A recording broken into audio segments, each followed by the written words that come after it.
Hi guys, I'm Shmee, hello and welcome back to the channel where today you join me for my first drive in the new Porsche 718 Cayman GT4. Now this car belongs to my friend Zencar Driver, and even though it's only got about 20 miles on the clock, today he has let me take it out to go for a drive to find out what it's like. Now the OG squad might remember that I used to own the predecessor. I did about 10,000 miles in my old Porsche 981 Cayman GT4, the first generation GT4, and in fact also my first Porsche. So I'm particularly intrigued into this, whether it could be a follow-up in the garage, but also to find out what it's like. Let's have a quick walk around of the car, take it out for a drive, hear the sounds of the naturally aspirated flat six, and have some fun then with Zencar Driver's Cayman GT4. To start things off then, have a look at this car. We'll go through the details of the aero, talk about some of the mechanical side of things, but look at the spec of it. This car is in gentian blue, a new colour Porsche have introduced for the 718 GT4, and even on a day like today, where it is dreary and overcast, this thing still looks fantastic. Of course, the GT4 is distinctly recognisable by the fixed spoiler at the rear, those large side intake scoops you have, and a more aggressive front end, quite reminiscent of the likes of the GT3. This car also has the accent highlights of the bright yellow Porsche carbon ceramic brakes, always yellow, but also complemented with the satin black wheels. Now the big thing about the GT4 has always been the layout. Of course the Cayman is mid-engine as opposed to the bigger 911s, which are rear-engined. That means it is about almost the perfect balance and handling, and in the case of this you have a chassis that is derived and developed from the GT3, you have the power from the 4-litre naturally aspirated flat six, which is actually originally the engine found in the 911 Carrera models, i.e. a 3-litre turbocharged unit enlarged to 4 litres without the turbos, making 420 horsepower and 420 newton meters, which means 0 to 62 miles an hour, 100 kilometers an hour, isn't necessarily the fastest thing in the world. It's about 4.2 seconds, and onto a top speed of 188 miles an hour, which is just over 300 kilometers an hour. But this car is about being a perfect driver, all around the steering, the chassis, the suspension, the looks, being small and nimble, and of course we should check out the interior, where inside here you have that all-elusive 6-speed manual gearbox, and what a gearbox it is, as I'm going to be telling you all about today. Coming around towards the back though, just to see a little bit more, you can see the aggressive design, and this car, Zencar Drivers, is actually one of the first to be delivered here in the UK, so a very exciting opportunity for me to get behind the wheel today, to take it out and find out what it is all about. And like I say, we are literally talking now 31 miles on the clock. When I picked it up from him, it was only 21, and he has kindly let me take it out today. You can see also we've got the carbon trim, we've got the yellow stitching. Now he does have the comfort seats, or rather I should say the 18-way adaptive sport seats. These are the same seats I used to have in my old GT4. When I originally bought that car, I bought it intending to use it as a kind of daily driver really, and that's what you can do with this. So the bucket seat option is very hardcore, more at home on the track. But let me step on board, we'll get this just started up quickly so you can hear what it's like coming into life. Key goes in just there, one turn for the ignition, then we can turn on the sports exhaust and then into life. And yes, that sounds good. Of course we've also got the white rev counters. It's quite a chilly day today, 8.5 degrees, we've got Sport Cup 2 tyres. And we need to be a little bit considerate for the fact the car is being run in, but even there, at about 3,000 RPM, it sounds good. So let's get this car then out on the roads and go find out whether this could be a future Shmeemobile and what it's like to experience out and driving. Like with the previous generation, Porsche also introduced the sister car to this, the 718 Boxster Spyder. Now of course they share a lot in common, the fundamental difference being the body style. The Cayman GT4 is a fixed roof coupe, the Boxster Spyder is a car that you can open to the elements. Part of the roof mechanism is manual, saves some weight, also gives a little bit more experience. But in the 981 there was a significant difference between the two cars. They shared the engine, but the suspension setup was very different. The Boxster Spyder was a softer car because it didn't get the GT4's GT3 derived front suspension setup, which changed the drive quite a lot. But in the case of this generation, the two cars are effectively the same in terms of the driving dynamics side, with the difference of course of the roof. So inside here you're immediately greeted by a very premium feel, and the crazy thing about this car is the value for money. What you get, it starts at just over £75,000. When you've spec'd it up, yes, you're into the 80s, a high-spec car might be nearer towards 90, but that's not that much considering the performance that this actually offers. I mean, inside here with the upgrade interior, we've got an Alcantara steering wheel. It's quite a small steering wheel, smaller than the normal ones, but just makes you feel even more connected. Yellow 12 o'clock marking at the top. The yellow seat belts are also a really nice feature. We've got the sport chrono clock with the white face to match with the dashboard. Of course, the 718 has an updated interior versus the 981. Effectively, it was a very heavy refresh, but this is familiar to me from that found in my 991.2 GT3. Still, I guess the older style, not like the new 992 911. You've got a few buttons. Of course, we've got the exhaust open. You can fire up the suspension. You've also got an auto blip button in place of where the old previous car, I should say, had a sport button. There's a few reasons for that, so hopefully we can touch on those. There's an electronic handbrake down here. It doesn't actually automatically put itself on. If you've got your belt on, it will automatically come off, but when you come to a standstill, you do actually need to apply it. Anyway, into gear, and this is the thing, this gearbox, it's a very short throw, a very resounding noise when it slots into the next gear. It feels really, really nice. Very connected. So let's head on out then. Immediately you can hear some of the rasp with the flat six. And yes, it's not the loudest thing in the world. It's a track car, sound limits at racetracks, but also with the new regulations pretty much dominating everything. In any case, it instantly feels connected. The steering ratio is very tight, not much input needed. It feels, how do I describe it, a little bit on the raw end, of course. It is the kind of stripped out version. You hear some of the sounds on the road, but it's a car that's designed for driving experience, and to be, in my mind, in this configuration, how I did my GT4 with the more comfortable seating position, the buckets that you find in the 918 and all the 911 derivatives are very, very firm. It just makes it more of a usable car, a more approachable car. And remember, because of the engine layout, you've got a boot up front, you've also got a boot in the back. There's a lot of luggage space in this car. It's a really, really easy to use kind of daily car. It's very small to position on the road, very, very narrow. You feel like the other side of the car is almost right next to you, which just makes it quite welcoming to actually drive. The one thing that isn't so helpful is the fact that the front end, the splitter, is exceptionally low and there is no nose lifter. You cannot raise the front, so if you're needing to get into an underground garage or if you need to get over speed bumps, you can find that you do go ahead and scrape it quite significantly, and I believe in this generation it's the same as in the previous. The big thing about that though is it's not that expensive. If you do end up damaging it and having to replace it, I think it's only a couple of £100, which in the grand scheme of things isn't going to break the bank if you're driving a Cayman GT4. Anyway, I need to be a bit aware of the greasy and wet tarmac because we do have brand new Sport Cup 2s, which are of course a track orientated tyre and are going to be a little bit slippy if I was to put my foot down completely. But to touch a little bit more on the auto blip button, so in the 981, when you popped it into sport mode, that automatically turned on auto blip, but it also ran the radiators more aggressively, which kept the temperatures cooler. So sport mode, as well as being auto blip, was something you kind of needed if you were going to track the car, because obviously you need extra cooling. If you're then tracking the car, of course, if you wanted to blip manually and do it yourself, heel and toe style, well, you couldn't. There wasn't really an option in the middle for that whatsoever. In this case, I think it runs pretty much the same all the time. They changed the buttons to say auto blip instead of sport, and just, well, I'm going to turn it on just so we can get a bit of that as we downshift. And of course I need to run the car in, so we can't go heavy on the downshifts or even foot flat, unfortunately, but I'm going to respect this car as if it was my own. It is not a press fleet car, it is not from Porsche, it belongs to my friend Zen Car Driver, who has kindly let me take it out and do more miles than he has even done in this car up to this point. Now this is a pretty bumpy bit of road, but just get a bit of that sound. It's a really nice sound. It's a different sound to the 981. It's a different sound to that I remember, and of course I cheated a little bit because my car had an IPE headers back system, so it was a bit aggressive. This is I'm trying to compare my head back towards the original vanilla exhaust system, the standard one that the car came with. Of course you can stop it from opening, and that just changes where the valves will effectively open up and the amount of sound that you're going to hear out of it.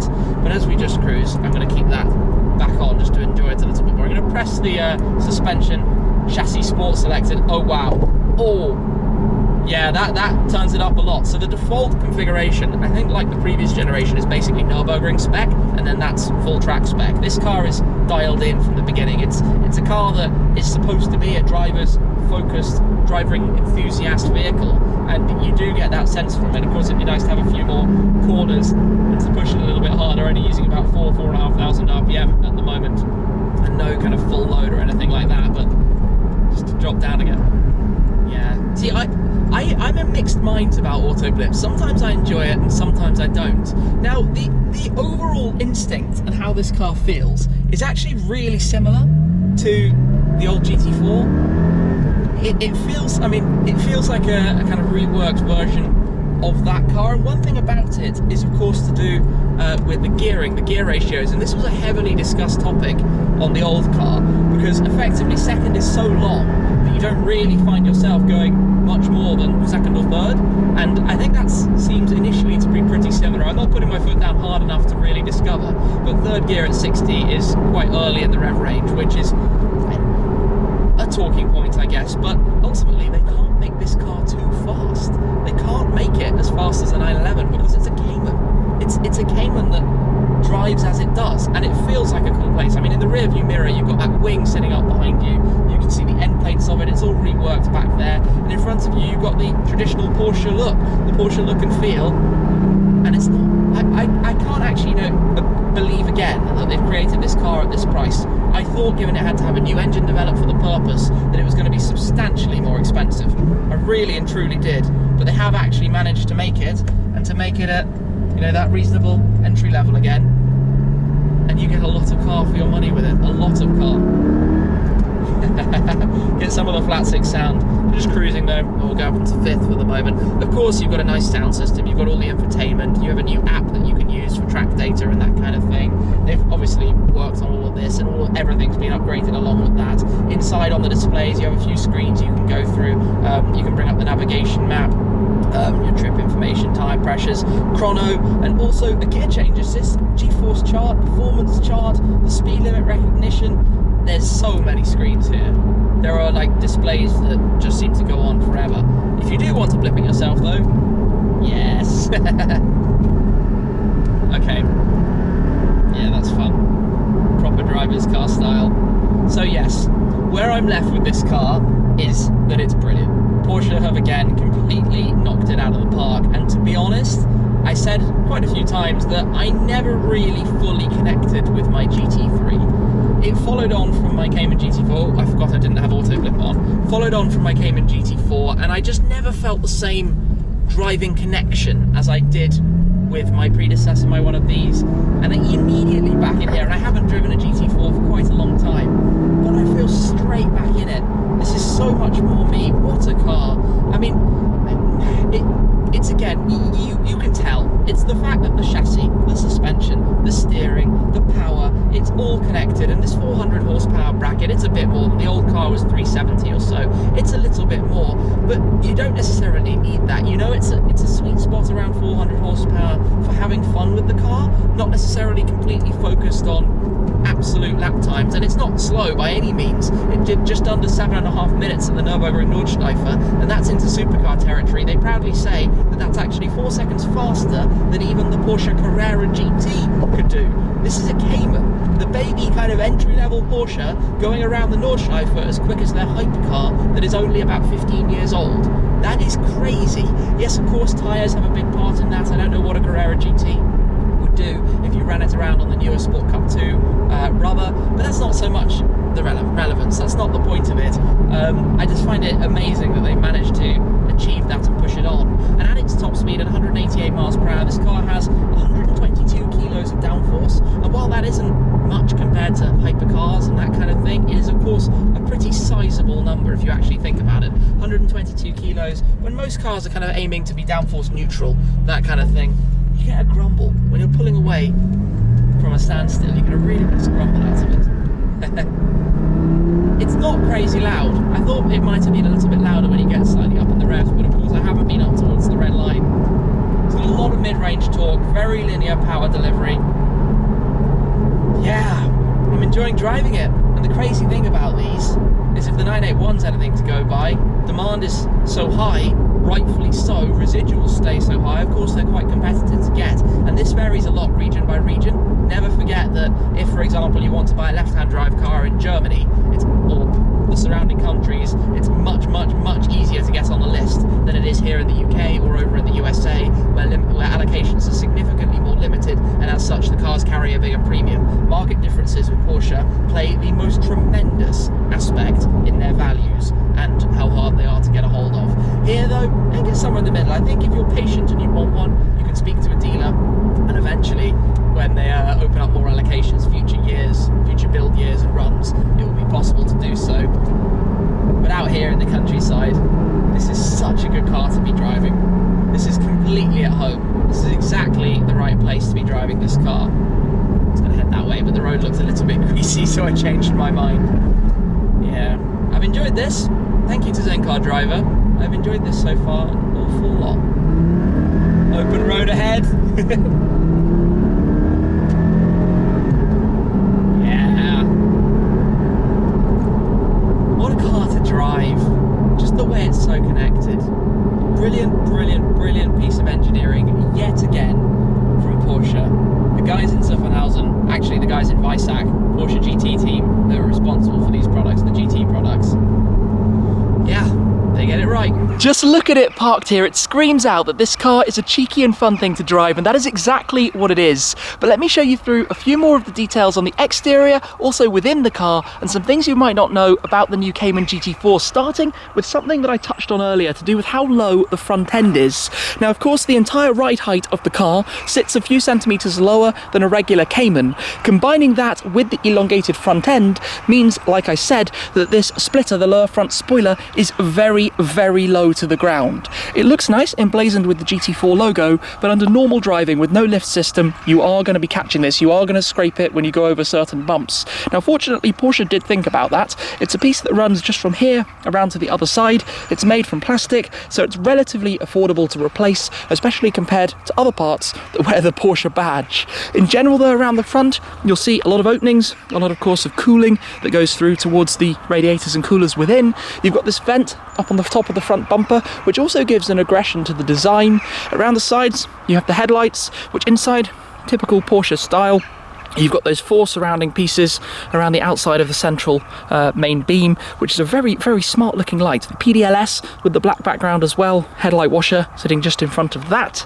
Coming around to the sides, these are the GT4 wheels, slightly updated design, but still that kind of 5 twin spoke. Of course, this car has the PCCBs with the yellow calipers, the large carbon ceramic discs that you can see. It would be red, the calipers would be red if it was the regular steel brakes. Lots of backwards and forwards as to this. For a normal, I think, road car, carbon ceramics are better. If you're going to be doing a lot of track work, you probably want to go for the steels, purely to have more affordability in terms of the replacement parts. As we continue down the side, nice design of the door mirrors. They're automatically folding as well.